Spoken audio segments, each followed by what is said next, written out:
Bienvenue pour ceux qui nous rejoignent. Rebonjour à ceux qui nous suivent depuis ce matin, puisque oui, nous sommes là depuis ce matin. J'en profite juste, je fais un toute petite aparté avant qu'on commence, pour rappeler le concours Show and Shine. Donc ce concours d'élégance des camions et des dépanneuses, il est toujours temps de vous inscrire. Vous avez jusqu'à vendredi 19, c'est celui qui vient, jusqu'à 20h pour vous inscrire et participer au concours. Postez vos plus belles photos, ça vaut le coup, il y a plein de beaux cadeaux à gagner, donc n'hésitez pas, allez-y. Rendez-vous sur tosoft.tv, vous avez toute la démarche à suivre pour vous inscrire, n'hésitez pas. On va continuer notre programme. J'ai le plaisir et l'honneur de recevoir aujourd'hui la FNOR, donc avec Maëlys Curvillier-Tanguy. Bienvenue. Bonjour Maëlys. Jean-Philippe Serrutier. Bonjour. Bonjour, enchanté. Merci d'être là. On est ravis de vous accueillir sur le plateau du Virtua Talk Show.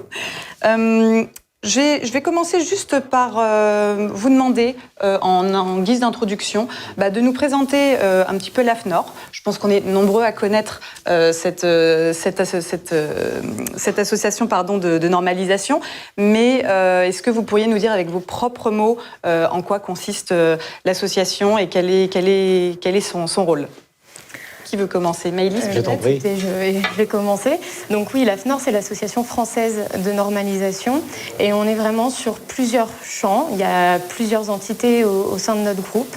Donc il y a une partie normalisation qui va s'occuper de la rédaction des normes qui encadrent différentes professions et différentes certifications de fait. Il y a une partie édition qui va s'occuper de tout ce qui est veille réglementaire pour des sociétés et puis qui va s'occuper de vendre les différentes normes. Il y a une partie qui s'appelle AFNOR Compétences, qui est en charge de la formation sur différents cahiers des charges, sur différentes normes. Et puis, il y a la partie certification qui, là, pour le coup, délivre des certificats, qui s'occupe des démarches qualité plus concrètement auprès des entreprises. Je ne sais pas, Jean-Philippe, si oui, vous complétez.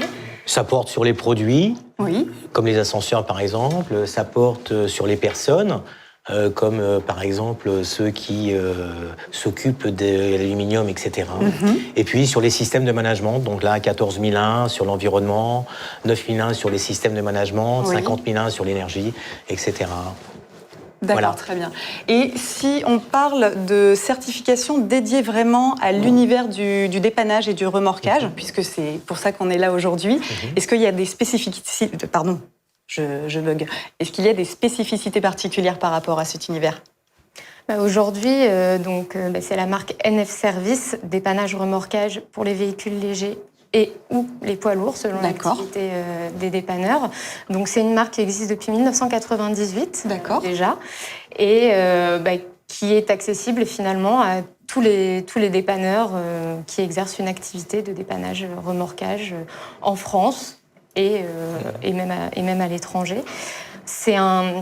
Il faut vraiment voir ça comme un outil de valorisation de la qualité de service que vont apporter les dépanneurs à leurs clients finaux, que ce soit des particuliers ou des professionnels, mais aussi à toutes les parties prenantes de l'activité et toutes les choses qui sont faites en amont et en back-office qui permettent cette qualité de service. Pour revenir sur la marque NF Service et un petit peu le fonctionnement de tout ça, c'est quel que soit finalement, que ce soit pour le dépannage ou même pour d'autres services, c'est une certification qui se base sur la réglementation en vigueur, évidemment, mais aussi sur des normes françaises et ou européennes et qui sont encadrées par le Code de la consommation. Ce qui donne une vraie légitimité, une vraie crédibilité à cette marque. D'accord. Ensuite, par exemple, pour ce qui concerne la NF dépannage, puisqu'on est là pour parler de ça avant tout, celle-ci se base sur la réglementation, comme je le disais, et sur une norme française. Je sais pas. Oui, et puis... Je suis désolée, on va faire une toute petite coupure parce qu'en fait, on vous entend pas bien. Ah, pardon. Et c'est vrai que nos téléspectateurs ont très envie d'écouter avec intérêt tout ce que vous nous dites. Et du coup, Alors, je rappelle qu'on est en direct aujourd'hui, donc voilà, les petits aléas du direct. Quand on n'entend pas l'un des invités, on lui dit en direct qu'il faut pousser ses cheveux. Voilà. Moi, je n'aurais pas ce problème. J'aurais dû aller Non, chez le effectivement, coiffeur. Jean-Philippe, ça c'est très gentil, on n'aura pas ce problème-là avec toi. Donc, pour corroborer ce que dit Maëlys, ce qui est important en termes de légitimité et de crédibilité sur tout le contenu, ce sont toutes les parties intéressées qui concourent à l'élaboration avec AFNOR sur le contenu de ce référentiel qui est destiné bien sûr à tous les professionnels, mais également toutes les parties intéressées. Les tribunaux, les mutuelles, les assurances, les compagnies d'autoroute, les forces de l'ordre, etc. Et bien sûr les particuliers et les chauffeurs poids lourds qui sont concernés par les dépannages.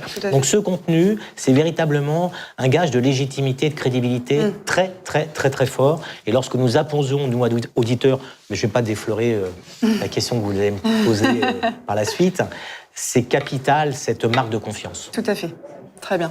Et pour cela, si je peux juste me permettre de compléter, le référentiel, il n'est pas rédigé uniquement par AFNOR Certification, puisque on est là évidemment en tant qu'expert de la qualité, organisme certificateur, mais il y a vraiment tout un collège de professionnels qui est réuni. On appelle ça un comité particulier. Et parmi ce comité, il y a aussi bien, je reprends un petit peu les termes qu'a employé Jean-Philippe, il va y avoir des dépanneurs, des fédérations professionnelles, mais aussi des associations de consommateurs, toute la partie administrative, les ministères notamment, et puis les sociétés d'autoroute, les sociétés d'assistance qui peuvent y participer. Pour que ce référentiel, comme je le disais, il existe depuis 1998, vous pensez bien qu'il a évolué, puisque le métier a évolué, la société a évolué, on ne travaille plus de la même façon. Donc du coup, ce comité se réunit assez régulièrement, on essaye une fois par an, après bon, ça dépend de l'actualité de la profession, mais on essaye de mettre à jour régulièrement ce référentiel en fonction des évolutions du métier. En ce qui concerne la marque NF Dépannage, la dernière mise à jour a été faite en 2017. Et on a notamment intégré le remorquage des poids lourds, ce qui n'entrait pas à l'époque dans le périmètre de certification et qui nous semblait important à valoriser également. Et puis, on a aussi modifié, entre autres, je prends juste 2 exemples comme ça, le calcul du taux de DSP, de dépannage sur place, pour qu'il correspondent plus à l'activité au quotidien de nos dépanneurs. Puis ça nous a permis de travailler du coup avec les éditeurs de logiciels comme Tosoft qui nous reçoit aujourd'hui et simplement pour que leur logiciel colle avec les exigences du cahier des charges de la marque NF et que ce soit plus simple pour nos certifiés de suivre leur activité et après pour les auditeurs quand ils viennent sur place de vérifier que les exigences sont bien respectées. Tout à fait. Est-ce qu'on pourrait, parce que là on a parlé de l'AFNOR sur le plan global, mais je suis sûre que je ne suis pas la seule à vouloir savoir, en connaître un petit peu plus sur votre parcours. Donc moi, on m'a dit que vous étiez ingénieur certification au sein d'AFNOR Certification et que vous étiez donc en gestion de cette marque dont vous nous parlez, NF Dépannage, c'est bien ça ? C'est ça. Qu'est-ce qui vous a amené à prendre ce rôle-là chez AFNOR aujourd'hui ? Quel est un peu votre parcours ? Écoutez, moi, ça fait 6 ans maintenant que je travaille au sein d'AFNOR Certification. J'ai travaillé sur plein de sujets différents, plein de domaines différents. D'abord comme chargée de clientèle, vraiment en relation directe avec les clients pour l'organisation des audits. Aussi bien dans le tourisme que plutôt dans l'automobile, ce qui n'a rien à voir à première vue.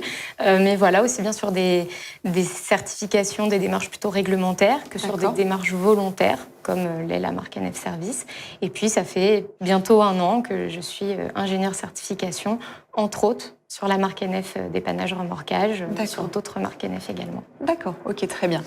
Et toi, Jean-Philippe, est-ce que tu peux nous dire un peu ce que tu fais chez AFNOR ? D'accord. Donc, depuis 1998, je suis chez AFAC et maintenant chez AFNOR. D'accord. Et donc, je suis auditeur depuis 2005 parce que c'était évident, travailler dans la qualité, que devenir auditeur, c'est effectivement, on dit toujours, les cordonniers sont toujours les plus mal chaussés. Et donc, il se fallait d'être auditeur pour pouvoir beaucoup mieux s'imprégner, comprendre et participer en toute humilité aux évolutions, aux participations des audits à travers les entreprises. Et je suis exclusivement sur les prestations de services. Donc, sur NF 212, dépannage remorquage, où là, véritablement, puisque dans ma vie antérieure, j'ai eu la chance de diriger une boîte de tourisme.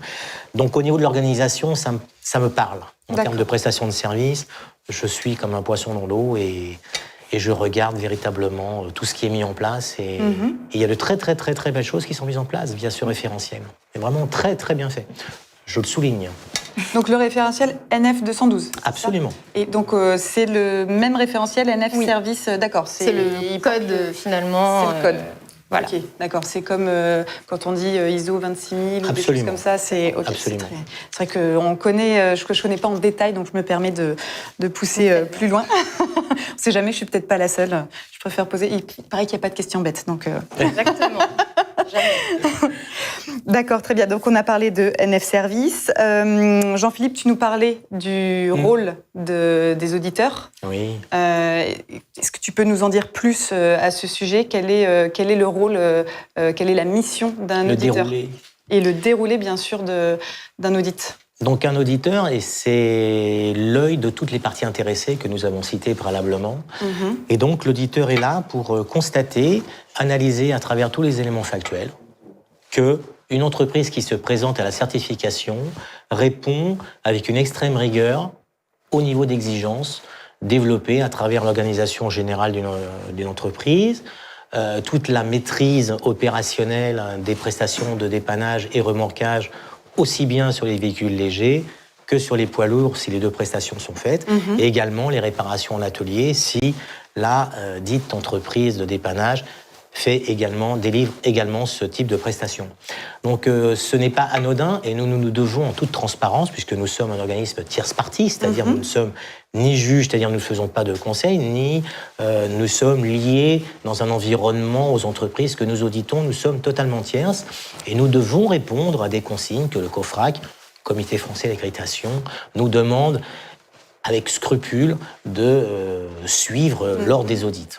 D'accord. Donc pour cela, un déroulé d'audit, lorsque nous sommes missionnés, nous auditeurs, par Maëlys par exemple, et ses collaboratrices, eh bien, nous appelons le chef d'entreprise pour définir, pour discuter quelles sont ses motivations, pourquoi se présente-t-il à la certification, et puis une fois qu'il a répondu à toutes ces questions, eh bien, nous lui demandons préalablement des documents qui vont nous permettre de prendre la température, d'être informé de la maturité, de l'adéquation entre les propos et les faits. D'accord. Et donc, les documents comme une auto-évaluation qu'il se doit de faire avant de se présenter à la certification, c'est-à-dire il va suivre en interne tout, sur les 3 chapitres, tous les items de ce référentiel. D'accord. Et donc, il va voir s'il est d'équerre, s'il y a des trous dans la raquette, passez-moi l'expression, et donc il va corriger le cas échéant avant de se présenter à l'audit initial, qui est la 2e étape. D'accord. Donc je regarde ces documents, je regarde également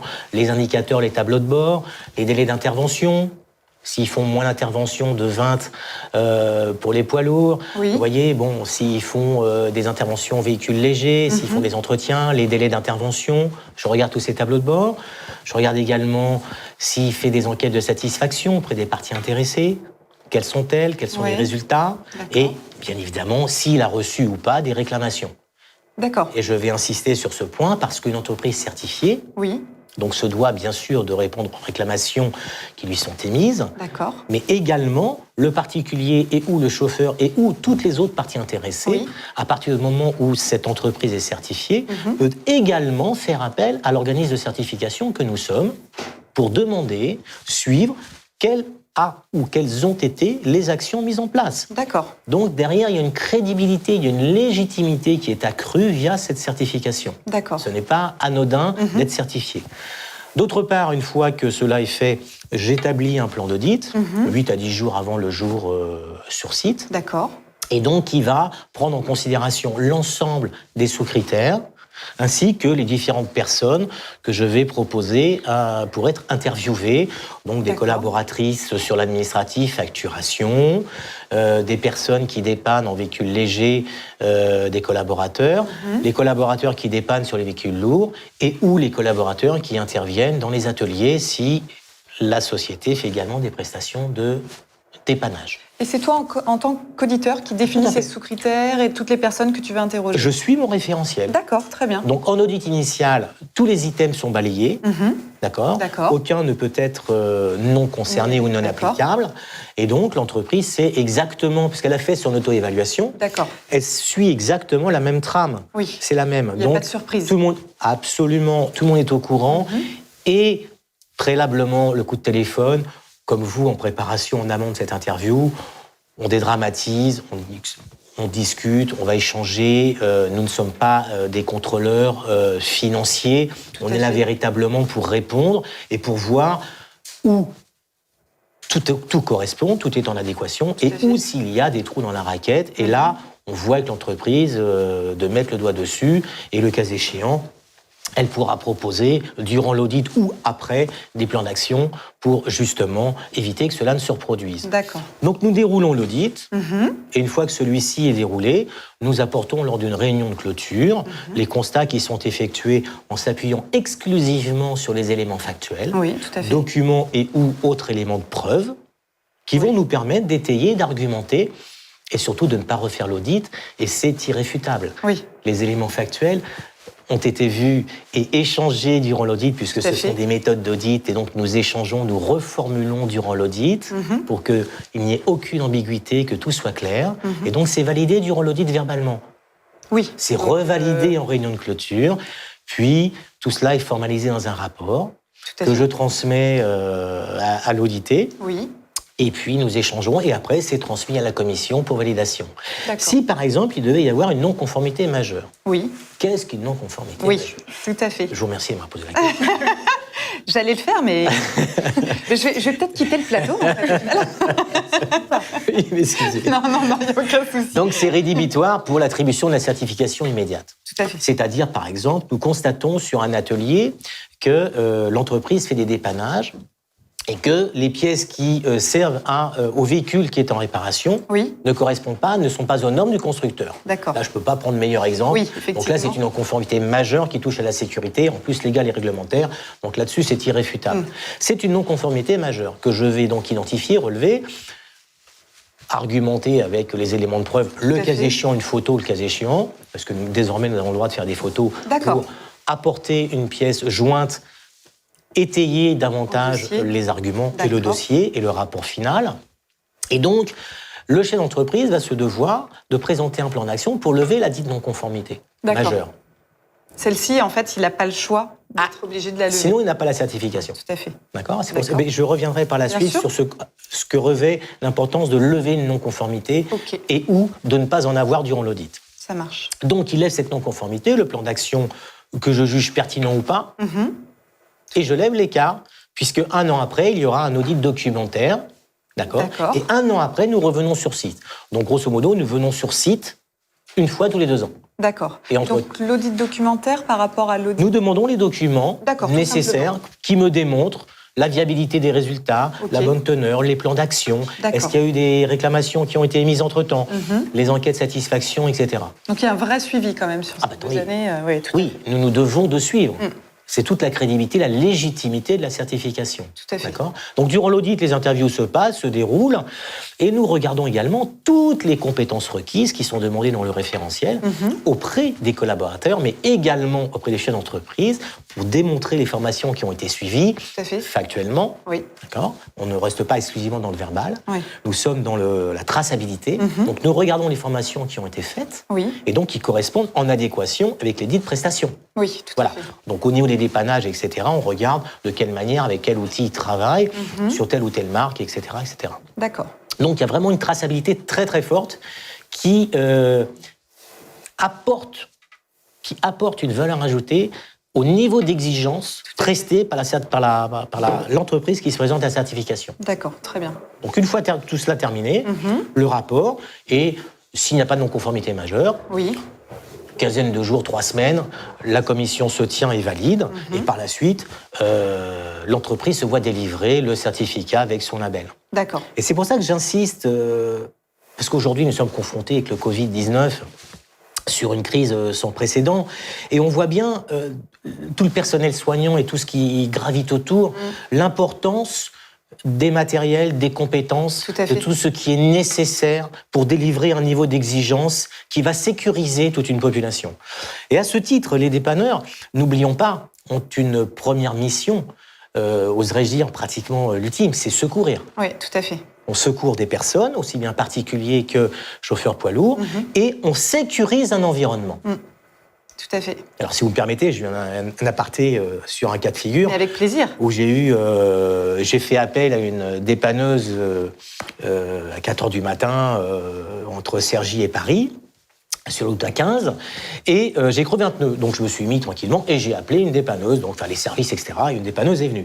Donc premier réflexe, désolé, je lui ai demandé s'il était certifié. Ah, des formations professionnelles obligent. Il n'en était pas. Bon, d'accord, c'est pas grave, quant au demeurant. Non. Et puis je le laisse donc faire son travail sans m'immiscer quoi que ce soit. Et je lui dis, à un moment donné, parce qu'il commençait, je lui dis, excusez-moi, on sécurise quand? Il me regarde, il me dit quoi? Je dis, attendez, nous sommes sur la 15, il y a des personnes qui roulent quand même assez vite, il fait nuit, 4h du matin, je lui dis, excusez-moi, mais s'il y en a un qui regarde son téléphone qui fait un écart, on n'est pas loin. Donc on peut sécuriser parce que je tiens à ma voiture et surtout à ma vie. Et la vôtre, le cas échéant. Tout à fait, mais oui. Donc il m'a regardé, il a mis les plots. Mais ça n'a pas été un réflexe. Alors que sur des entreprises qui sont certifiées, mais c'est ça. Ce sont des gestes qui sont, comment dirais-je, acquis. Tout à fait. Qui font partie de leur quotidien. Enfin, je veux dire, ils ne se demandent même pas si vous ouvrez votre ordinateur le matin. Voilà. C'est des gestes qui sont acquis, qui sont naturels.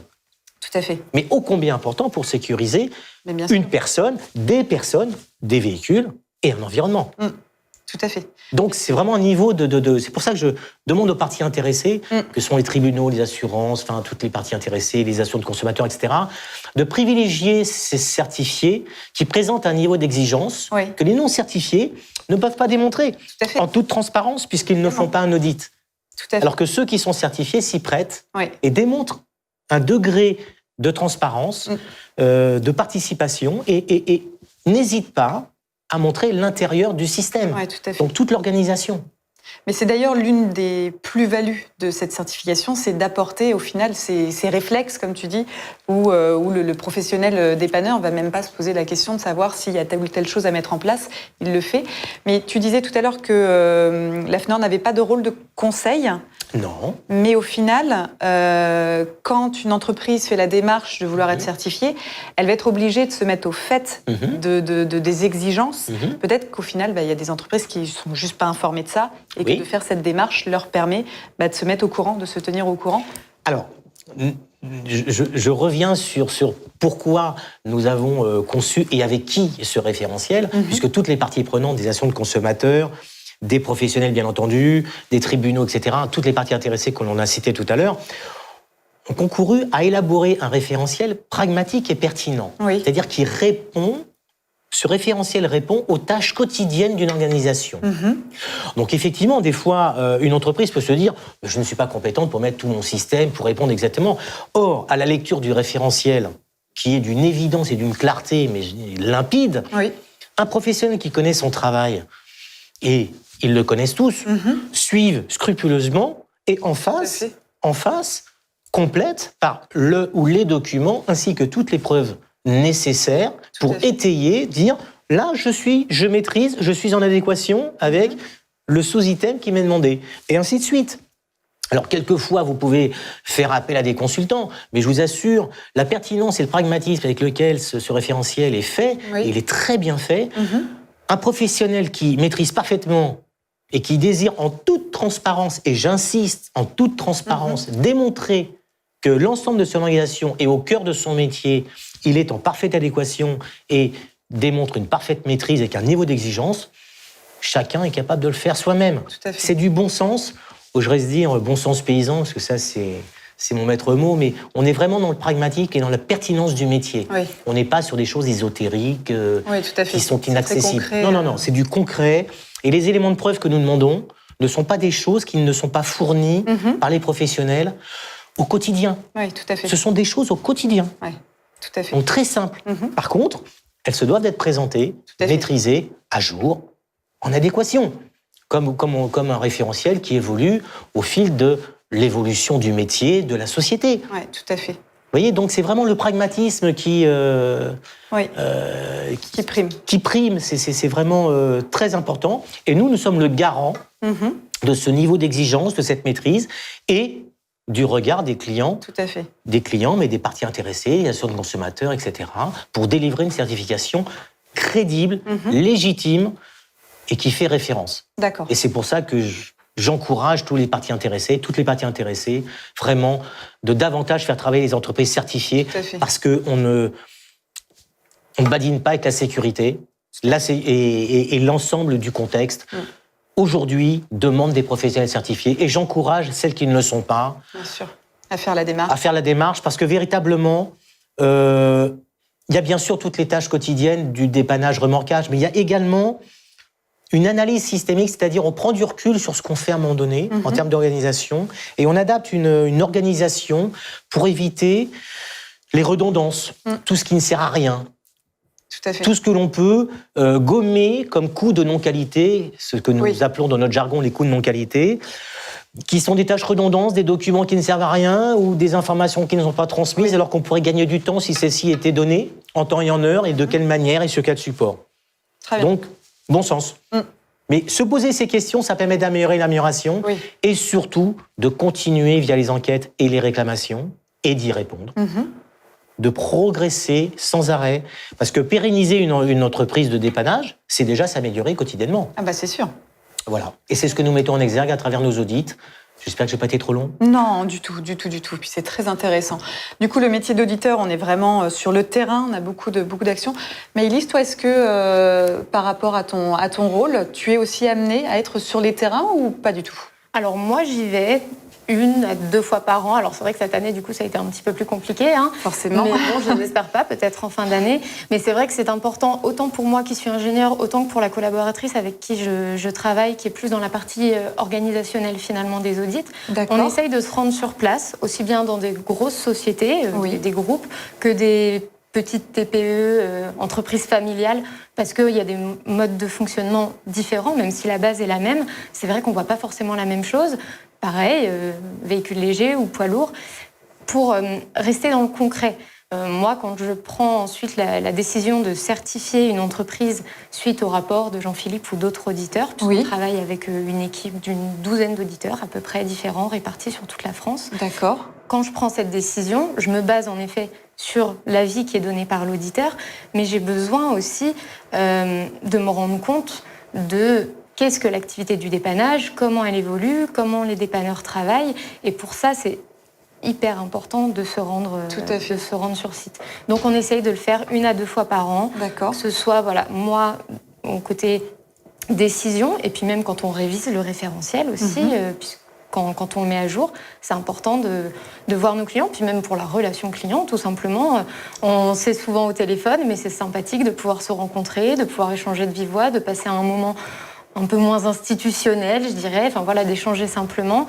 Et pour ma collaboratrice qui s'occupe de la partie organisationnelle, planification, qui travaille main dans la main avec les auditeurs au quotidien. D'accord. Et qui a les clients au téléphone également au quotidien. Pour elle aussi, c'est important de pouvoir se rendre compte du travail que fournissent nos clients, au-delà du simple rapport d'audit que l'on peut voir, ou du dossier qu'on reçoit en amont, puisque lors d'une candidature, n'importe quelle entreprise peut candidater à la marque NF, quelle que soit sa taille, quel que soit son volume d'intervention. Encore une fois, la population est très diversifiée finalement au sein de notre centaine de certifiés à peu près. Et ce qui est important, c'est uniquement qu'il y ait une activité de dépannage et remorquage, véhicule léger et ou poids lourd. D'accord. Peu importe si elle fait les deux ou si elle en fait qu'un seul des deux. D'accord.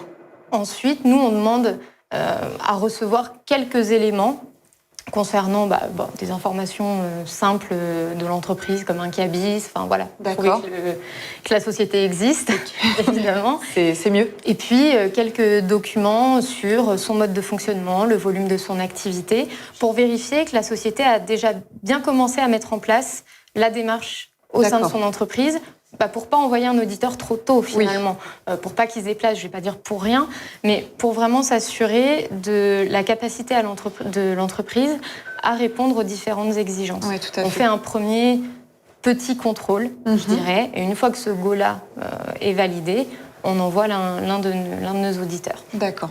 Donc voilà, encore une fois, il y a une réelle plus-value à l'obtention de cette certification. C'est vrai que tout à l'heure, Jean-Philippe parlait des différentes parties intéressées. Tout à fait. On sait que les tribunaux, les gendarmeries, les sociétés d'autoroute, les sociétés d'assistance, et je ne vais pas faire toute la liste, mais on sait que souvent, la certification NF est demandée ou à minima est un plus pour une réponse à des appels d'offres, et donc pour augmenter son activité, augmenter son chiffre d'affaires. Donc au-delà même de l'amélioration continue, de la bonne organisation, de la sécurité, il y a aussi un vrai avantage, je dirais, financier, pour parler concrètement. Sur le plan de l'image Business, aussi. ouais. Exactement, sur le plan de l'image. Le logo NF, c'est quelque chose qui a quand même une forte notoriété auprès de tous les consommateurs que nous sommes au quotidien. C'est un logo, on le voit tous les jours sans s'en rendre compte sur, je sais pas, les plaques d'égout, nos sacs poubelles, sur le terreau qu'on va acheter quand on va jardiner. Donc c'est vrai que c'est un logo qui a une forte notoriété et sur lequel ensuite le dépanneur peut communiquer. On donne les moyens de le faire, dans le sens où on donne accès au logo évidemment. On fournit des étiquettes à coller sur les camions aux certifiés, histoire que quand ils se baladent, ils montrent aux particuliers comme aux professionnels qui sont certifiés, et puis des vitrophanies pour les locaux. Donc voilà, il y a vraiment tout un champ de plus-value qui va de la garantie de la qualité au sens large du terme, que ce soit en intervention pour la qualité que va percevoir le particulier ou le chauffeur poids lourd quand il est dans une situation un peu désespérée, parfois, stressante. Tout à fait. Et au-delà de ça, toute la partie organisationnelle, en amont, en back-office, qui permet de garantir une qualité de service, une sécurité de service et, encore une fois, permettre à l'entreprise de s'améliorer en continu pour fournir un service de qualité, et cela avec les évolutions du métier. Je veux dire, les logiciels comme Tosoft ou d'autres, il y a quelques années, ça n'existait pas. On n'utilisait que des bons d'intervention papier. Aujourd'hui, ce genre de logiciel, ça va faciliter le travail des dépanneurs, mais aussi le service final. Le client voit exactement ce qui se passe, c'est clair, c'est concis, il y a une application. Enfin, voilà, il y a vraiment beaucoup de choses qui changent et ça permet en effet de prendre du recul sur ce qu'on fait bien, ce qu'on fait moins bien, puisque l'audit sert vraiment à ça. C'est important aussi de dire ce qui va bien, parce qu'on n'est pas là, encore une fois, on n'est pas là pour juger au sens, voilà, comme le disait Jean-Philippe tout à l'heure, on n'est pas des contrôleurs fiscaux. On est là vraiment pour dire, voilà, ça c'est super bien ce que vous faites, continuez comme ça. Bon, ça par contre, ça va pas. Il faudrait penser à l'améliorer. Réfléchissez-y, faites votre auto-évaluation, échangez avec tous vos collaborateurs, parce que c'est vraiment un sujet fédérateur, un vrai projet d'équipe.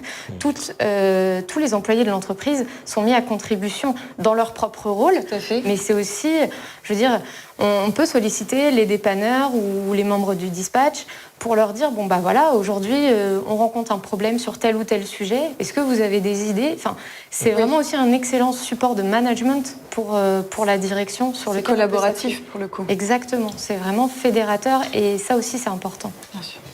Vous me laissez 30 secondes ? Bien sûr, mais même plus. Je voudrais vraiment, là je parle en mon nom, mais je pense associer le pôle d'auditeurs que tu manages et pilotes.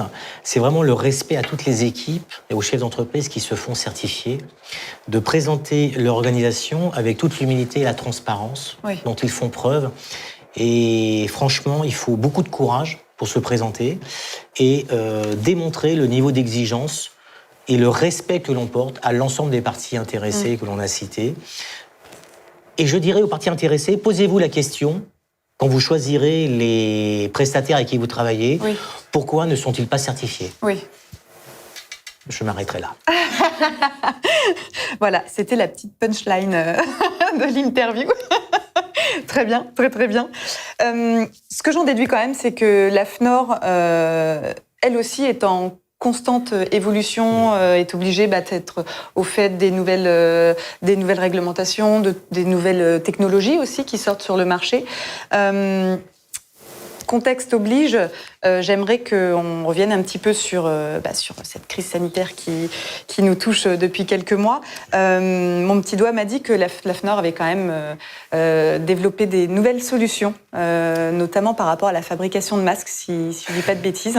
Est-ce que vous pourriez nous en dire un petit peu plus ? Oui, c'est vrai qu'il y a eu un gros travail ces dernières semaines, ces derniers mois avec la crise sanitaire, tout simplement pour répondre aux demandes des autorités et puis aux différentes interrogations des particuliers, parce que ça a stressé un petit peu tout le monde. Il y a beaucoup de questions qui sont posées, et puis ça inquiète encore aujourd'hui, puisqu'on n'est pas encore tout à fait sorti de cette crise. Donc il est vrai que la notoriété de la FNOR a quelque peu augmenté avec la publication de la norme dans un temps record, puisque ça a été fait, je crois, en 2 semaines. Ah oui. Qui d'habitude prend parfois 1 an. Ouais. Et encore une fois, il y a tout un collège, ce n'est pas AFNOR seul qui a participé à la publication de la norme. Il y avait des experts scientifiques, les autorités, voilà, tout le monde a travaillé, toutes les filières concernées ont travaillé ensemble et conjointement pour publier une norme sur les masques en tissu, mais aussi des fiches en ce qui concerne les procédures pour les gestes barrières, par exemple. Donc c'est vrai que ça a mis un sacré coup de projecteur sur AFNOR, un peu plus que d'habitude, je dirais. Et de fait, nos clients se sont rappelés de nous, je dirais ça comme ça, malgré la difficulté, les difficultés, puisque quel que soit le secteur d'activité, ça a été compliqué. C'est sûr. Il y en a qui se sont vus carrément devoir stopper leur activité, je pense notamment au milieu du tourisme ou de l'événementiel, pour qui ça a été compliqué. Il y en a qui ont dû revoir totalement leur organisation. C'est le cas pour les dépanneurs, et puis c'est le cas pour un grand nombre d'entreprises. Tout à fait. Et donc c'est vrai qu'elles nous ont sollicité parce qu'elles voulaient valoriser auprès, encore une fois, de toutes les parties prenantes, donc que ce soit leurs équipes, pour montrer la fiabilité des mesures sanitaires mises en place et la sécurité que l'entreprise pouvait apporter à ses équipes, mais aussi auprès des clients finaux, auprès des prestataires, des fournisseurs, vraiment valoriser toutes les mesures sanitaires qui ont été mises en place. Quand je dis que les entreprises nous ont sollicités, ça va du groupe comme Carrefour, par exemple, qui fait partie de nos clients, à des sociétés beaucoup moins importantes en termes de visibilité et surtout de chiffre d'affaires. Je sais que, par exemple, il y a le Futuroscope ou des stations de ski comme l'Alpe d'Huez, si je ne me trompe, qui souhaitaient valoriser toutes les mesures sanitaires mises en place. D'accord. Et donc, on a travaillé, nous aussi, du coup, à la certification en urgence, Tout à fait. au développement d'un référentiel et donc d'un label qui s'appelle Vérification des mesures sanitaires. C'est aussi simple que ça. Ça a le mérite d'être clair. Avec un point d'éditeur. Voilà. Exactement. Et la grosse difficulté, c'est que, comme je le disais, c'était des entreprises de toute taille et de tout secteur d'activité, de l'industrie au tertiaire. Pour trouver un référentiel cohérent et pertinent. Exactement, et qui puisse s'adapter, quelle que soit la taille de l'entreprise et ses enjeux, parce que forcément, on ne reçoit pas forcément du public, ou en tout cas pas le même. Enfin voilà, vraiment il y a des choses différentes à mettre en place, même s'il y a... faut mettre à disposition du gel hydroalcoolique, ça c'est valable pour n'importe quelle entreprise. Voilà, ça c'est pas trop... Mais après, il y a des choses qui peuvent varier. Donc ça a été vraiment le gros challenge de la rédaction de ce cahier des charges pour le label vérification des mesures sanitaires. Du coup, ça représente environ une centaine d'exigences, comme je le disais, qui reprend la mise à disposition de gel hydroalcoolique ou... la procédure, par exemple, à suivre si, je ne sais pas, dans 5 minutes, Jean-Philippe Cerruti présente des symptômes du coronavirus, comment on fait ? Qu'est-ce qu'on fait ? Ne nous fais pas ça, Jean-Philippe. Je touche. Donc voilà, il y a vraiment un champ très très large auquel il faut répondre. À la fin, on obtient une note, une sorte de pondération qui nous dit, ok, on a bien mis en place les mesures sanitaires ou on les a moins bien mises. D'accord. Et ça... Toutes ces mesures-là, elles sont adaptables en fonction du secteur d'activité et de la taille de l'entreprise. D'accord.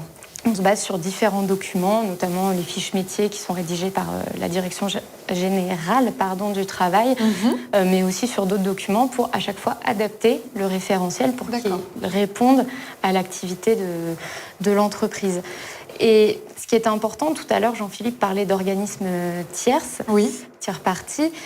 C'est important de pouvoir prendre du recul, parce que là, on a tous eu la tête dans le guidon, qu'on soit dirigeant d'entreprise ou simple employé. Il a fallu changer nos habitudes de vie personnelles comme professionnelles rapidement et du mieux possible.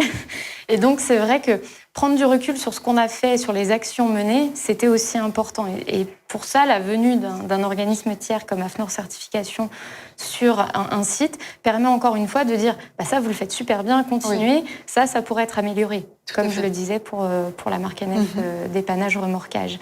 Et c'est aussi un outil, alors au-delà de la communication aux différentes parties intéressées, clients, collaborateurs. Au-delà de ce simple, je dirais, outil de communication, il y a aussi toute la partie risque juridique, parce qu'il y a un grand nombre de dirigeants que ça a beaucoup effrayé. Oui. Est-ce que j'ai bien mis en place les différentes mesures sanitaires, protéger mes collaborateurs, protéger mes clients, et puis me protéger moi au cas où, voilà, on ne sait jamais ce qui peut se passer. On a tous appris en même temps, là, donc, en marchant. Tout à fait. Oui, ça. Et puis, tous les jours, ça varie. Il y a des évolutions qui sont quasi En plus, ça évolue très, très vite, ça, c'est vrai. Donc, du coup, voilà, ce label, ça permet ça aussi. Ça permet de rassurer les différentes parties intéressées et le dirigeant dans son travail. Et encore une fois, pour que continuellement, il puisse améliorer les mesures sanitaires mises en place. Et ce label, il est là pour la gestion de la crise. Certes, la sortie de crise qu'on vit actuellement et qu'on espère que la sortie continuera à se faire tranquillement et sereinement, mais aussi pour pérenniser toutes ces mesures de sécurité sanitaire qui ont été mises en place. Parce que de toute façon, on n'est pas à l'abri que ce genre d'événement se reproduise. On est bien d'accord. Et puis, dans tous les cas, ce sont des bonnes pratiques qui ont été mises en place et qui doivent être pérennisées. Donc voilà, c'est vraiment l'objectif de ce label qui est sorti il y a vraiment quelques semaines, en urgence encore une fois. Très belle performance. Le mot de la fin peut-être, Jean. Je dirais un mot sur une activité qui est méconnue, je parle de l'ensemble de nos concitoyens. C'est que le groupe AFNOR, avec son directeur général, M. Perra, nous sommes un laboratoire de recherche et développement, oserais-je dire, qui prend les intérêts des industriels, qui les défend et qui crée des normes, le cas échéant, pour les présenter en Europe ou dans le monde, et également au niveau du tertiaire, tout ce qui est donc prestation de services. Donc là, j'insiste bien parce que à travers la normalisation chez nous, et là, le Covid-19 est un parfait exemple, nous avons su, avec une rapidité extrême, à mettre tous les acteurs concernés autour de la table, et après, effectivement, délivrer auprès d'AFNOR Certification le pôle de l'équipe qui va structurer le référentiel et qui va découler sur les audits dont on a parlé sur un référentiel dépannage. Mais vous voyez, toute l'organisation, toute la structure, et je pense que nos concitoyens connaissent mal cet aspect de recherche et développement et de prise en compte de l'ensemble des intérêts industriels, mais également des services de l'ensemble des entreprises qui concourent à notre PIB, et je pense qu'aujourd'hui, on en a bien besoin. Tout à fait. Et voilà qui est dit maintenant et qui est su grâce à vous deux. Merci beaucoup, beaucoup d'être venus parmi nous aujourd'hui et nous raconter toutes ces choses très intéressantes. Il va être le temps de prendre une petite pause. On va reprendre des forces. On se retrouve à 14h. On va vous laisser avec plein de belles images inédites, donc n'hésitez pas. Et pour le coup, on se retrouve à 14h, si je ne dis pas de bêtises, pour un showcase avec Xi, le spécialiste des véhicules connectés. Je ne sais pas si vous connaissez, mais n'hésitez pas à vous connecter à 14h pour suivre le showcase. Avec grand plaisir. Merci beaucoup. Merci à vous deux. De nous avoir reçus. Merci Maëlys. On peut y aller, on envoie la vidéo.